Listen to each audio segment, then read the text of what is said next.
این ویدیو پارت دوم از آموزش کیف کریستالی هندسیمون مدل پنبه است که توی پارت قبل تا اینجا با همدیگه بافتیم و پیش رفتیم و توی این ویدیو میخوایم با همدیگه ادامه آموزش و تکمیل این کیف زیبا و آموزش چالشیش رو داشته باشیم. مرسی که با حمایت قشنگتون بهم انرژی میدین. بریم که ویدیو رو شروع کنیم. خیلی خوب بچه ها، واسه ادامه و وصل کردن این دو تیکه به هم اول ما از این سمت شروع میکنیم. خب به این شکل بافتاتون رو روی خودتون قرار بدین. خیلی خوب بچه ها، ببینین اون ردیف اولتون چند تا خونه بود؟ 13 تا خونه بود دیگه، درسته؟ حالا به اندازه یه دونه کمتر، یعنی 12 تا خونه به این شکل بریم بافت بزنین، یه ردیف ببافین به این صورت. 12 تا خونه ای بریم ببافین و حالا بیاین که با هم دیگه ادامه بدیم. الان ببینید بچه ها، همین شکلی که دقیقا من بافتم رو قرار دادم جلوی، یعنی روبروی خودتون قرار بدین. الان این نخ من داخل این مهره هست، انتقال بدین هر دو سر رو به این مهره کناری.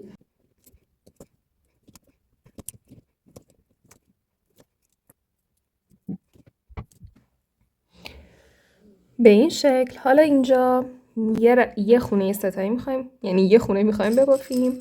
3 تا دونه مهره بردارین بندازین داخل این سر نختون که به سمت بیرون بافت هست و ببافین.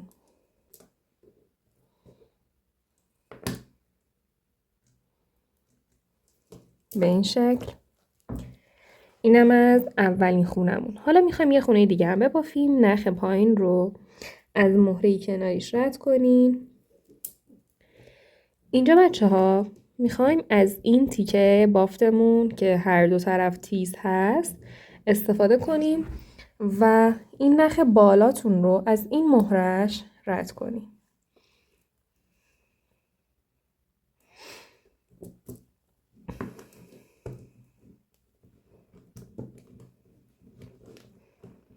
به این شکل. حالا داخل همین نخ یه دونه مهره بندازین و با سر دیگه نخ ببافین. به این صورت بچه ها. حالا میریم واسه بافت خونه بعد. نخ پایین از مهره کناری رد میشه. 2 تا دونه مهره میندازیم داخل نخ بالا و میبافیم.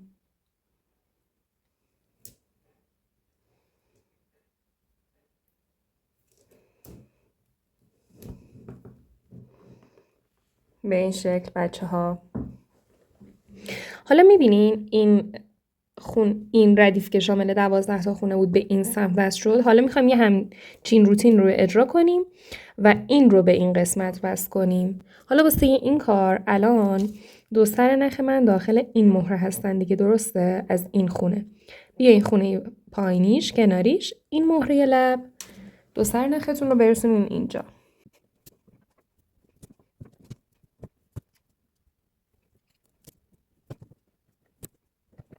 خیلی خوب. اینجا دوباره میخوایم یه خونه ببافیم. 3 تا دونه مهره برمی‌داریم میندازیم داخل این سر نخمون و میبافیم.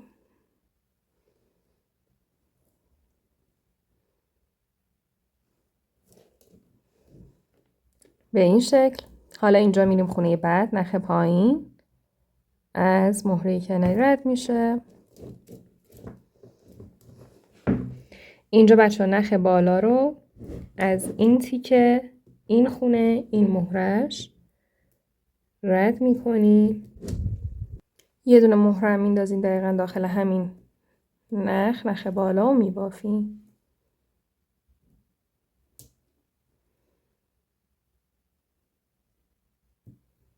میرسیم به آخرین خونه از این قسمت. دوباره نخ پایین رو از مهره کناریش رد میکنیم.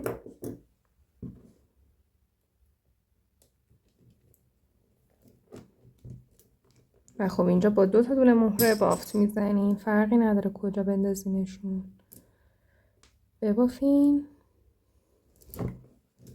و حالا کاری که بعد اینجا بکنین بچه ها، این دو سر نخ رو بین این بافتتون رد کنین تا بازنشون محکم بشه. بیاین که ادامه بدیم. خب بچه ها به این شکل من نخم رو رد کردم، اضافیش رو بریدم. دوباره یه مقدار نخ میارین و اینجا بچه ها ببینین این قسمت وسط رو میخوام در نظر بگیرین همتون. بیاین از پایین بشماریم. 1 خونه، 2 خونه، 3 خونه، 4 خونه، 5 خونه، 6 خونه.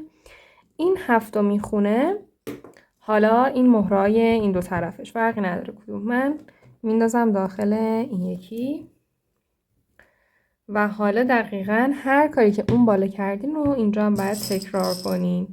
الان 3 دونه مهره برمیدارین میندازین داخل این نختون که به سمت این قسمت جدید بافتتونه و میبافین. فقط این که نخ جدید بچه ها نختون تا 3 تا خونه اول همسر کنین و بعد بکشین به این شکل. الان خونه بعد رو هم نخ پایین از مهره کناریش رد میشه، نخ بالا از این تیکه این مهره لب کار رد میشه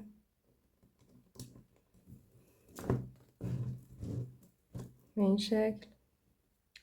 یه دونه مهره انداخته میشه داخل یکی از سرای نختون، فرقی نداره کدومو، همسر میشه و بافت میشه به این شکل. دوباره نخ پایین از مهره کناری 2 تا دونه مهره و بافت به این شکل. بچه دقیقا روتین بالای دیگه. حالا همین رو الان ببینید داخل این مهره هستیم، داخل این خونه. بیاین این خونه کناری پایینی این مهره و دقیقا همین روتین رو تکرار کنین.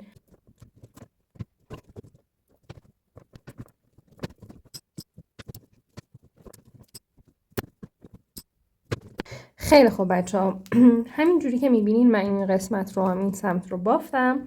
الان مونده این تیکه پایین که بچه ها ببینین اگه نختون کوتاه شده که رد کنین، اگه هم که نمیتونین 2 سر نخ رو انتقال بدین به کجا از این پایین بشمارین 1 خونه، 2 خونه، 3 خونه. بیاین یا این مهرهش یا بیاین این مهرهش. خب من نخم بلنده من انتقال میدم دیگه، اینجوری که دیگه حرفه‌ای 2 عالم شد.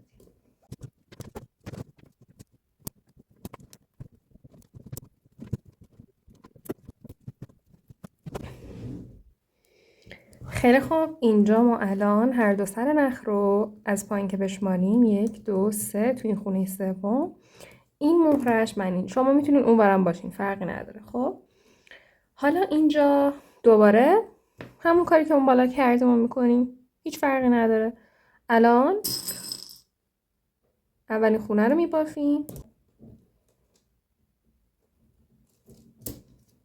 به این شکل و واسه بافت خونه دوم دقیقا مثل بالا نخ پایین رو از مهره کنارش رد میکنین، نخ بالا رو از این مهره این قسمت از بافت و با یه دونه مهره بافت میزنیم.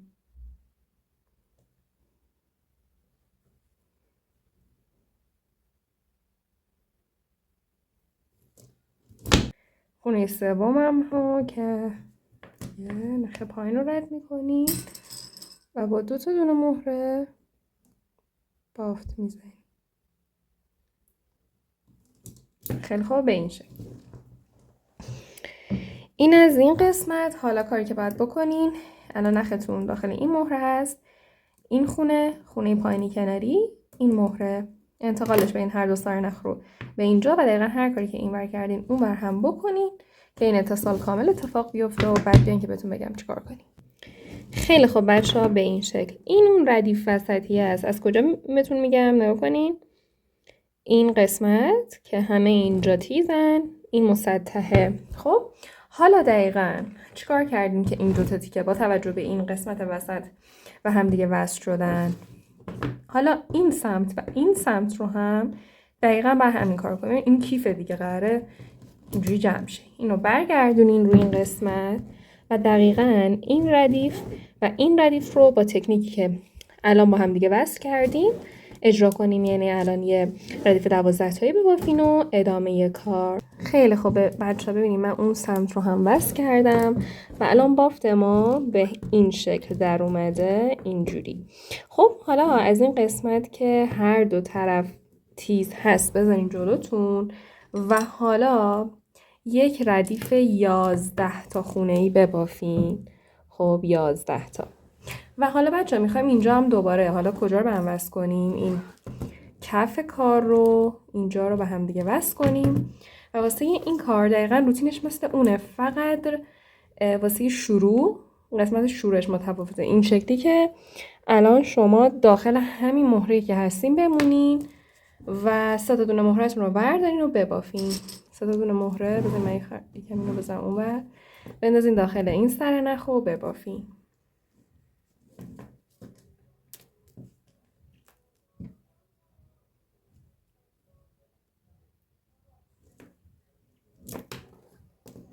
خب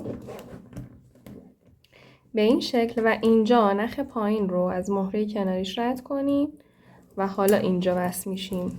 نگاه کنین این اون یکی سر نخ رو از این مهره رد کنین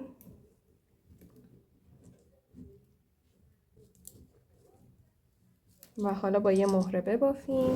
این بریش کنم ببافیم بچه ها به این شکل و حالا اینجا دوباره خونه سوم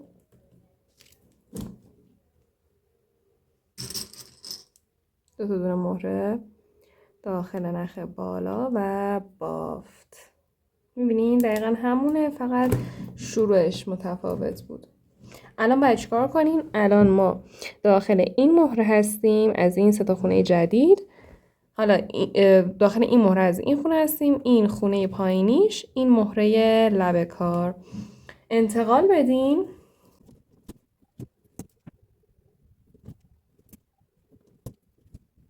خیلی خوب به این شکل. حالا میخوایم این سمت رو بیاریم اون ور رو، حالا میخوایم به اون ور وصل بشیم. اینجا این خونه اول رو که میبافیم 3 تا دونه مهره میندازیم داخل این نخ سمت چپ و خونه اول رو میبافیم.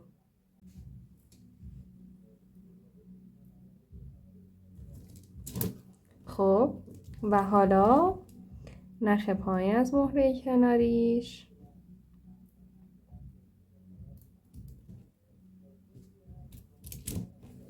و نخ بالا از این مهره اینجا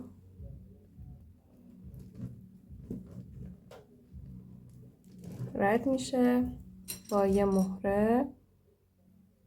این اتصال اتفاق میفته کامل به این شکل و حالا دوباره بچه الان ببینید روی یه همچین شکل الان این شکلیه کف کارتون رو اگه نگاه کنیم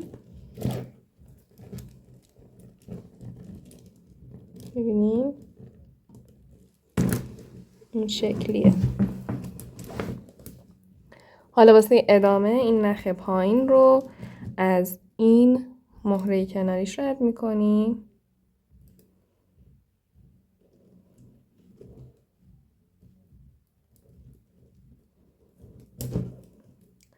و با 2 تا دونه مهره بافت میزنیم.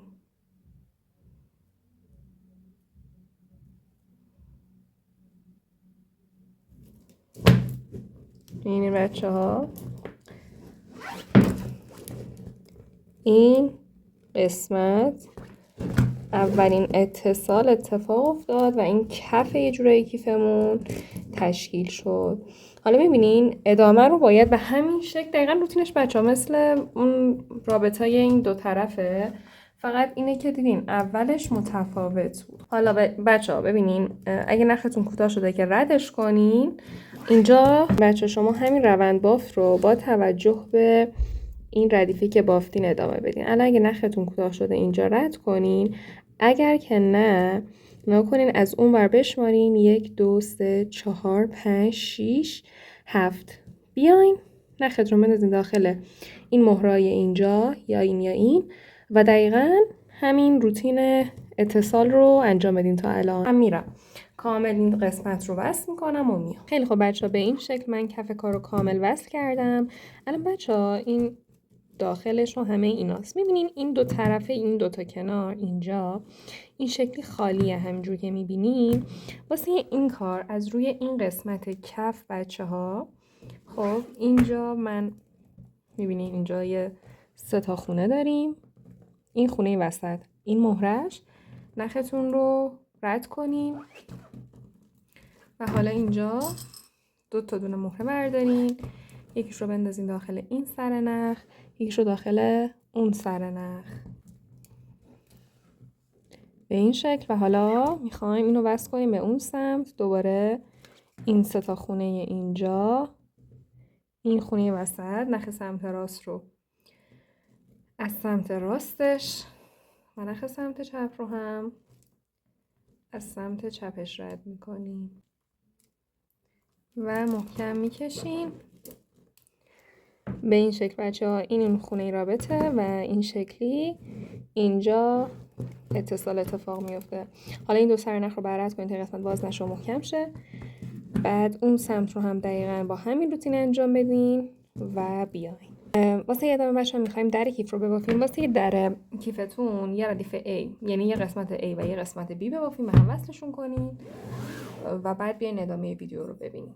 واسه ادامه یک ردیف 5 تا خونه ای ببافین همین شکلی که میبینیم و حالا این دو سرنختون رو از این مهره، از این خونه به خونه کناری این مهره انتقال بدین.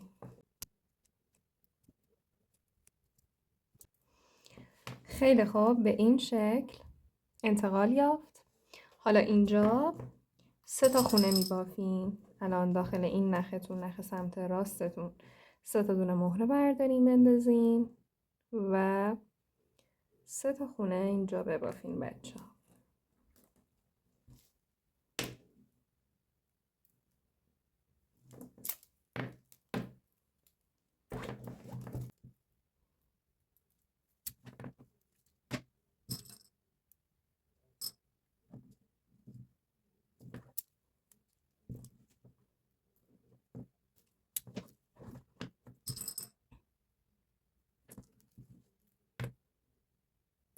خب اینم از این 3 تا خونه به این شکل. الان دوباره دو سر نخ ما داخل این خونه این مهرش هست. حالا باید اینو انتقال بدیم به خونه کناری این مهره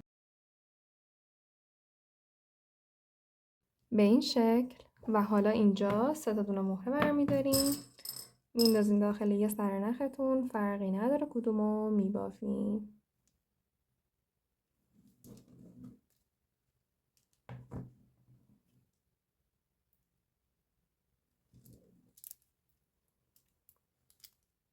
به این شکل.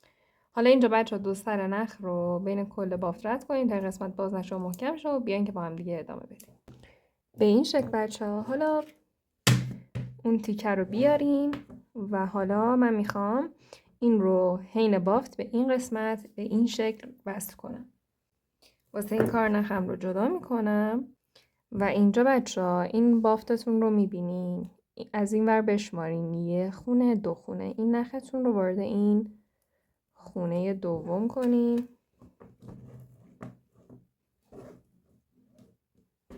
و اینجا 3 تا دونه مهره بردارین بندازین داخل این نخ سمت چپ و ببافین.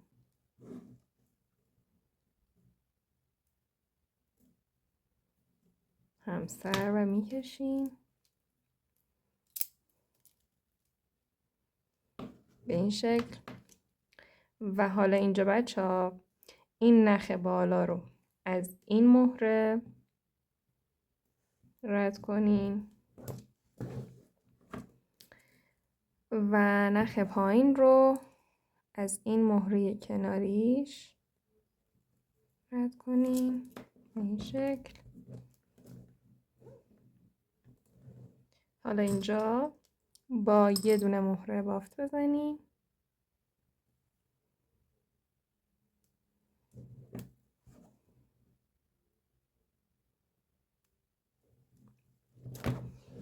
و ببافین.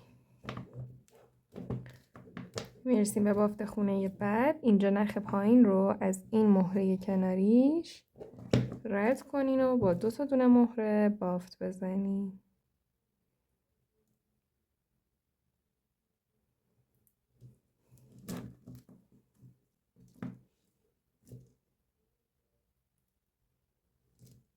خب اینم به این شکل. اینم از درمون بچه ها. خب حالا اینجا 2 سرنخ رو من میرم رد میکنم تا بگم بهتون چیکار کنیم.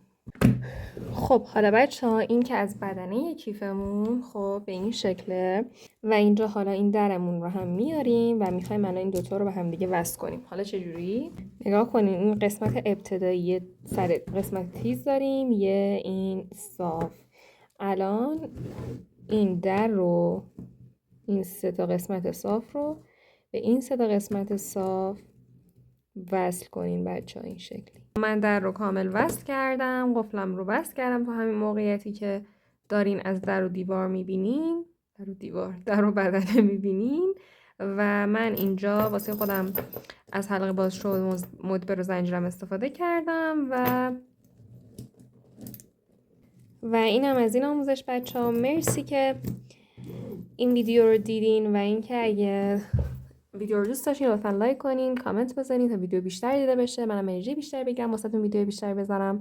مرسی که این ویدیو رو تا آخر تماشا کردین. اگه این ویدیو رو دوست داشتین این 2 تا ویدیو هم که میاد رو صفحه از دست ندین و تا ویدیو بعدی خدا نگهدار.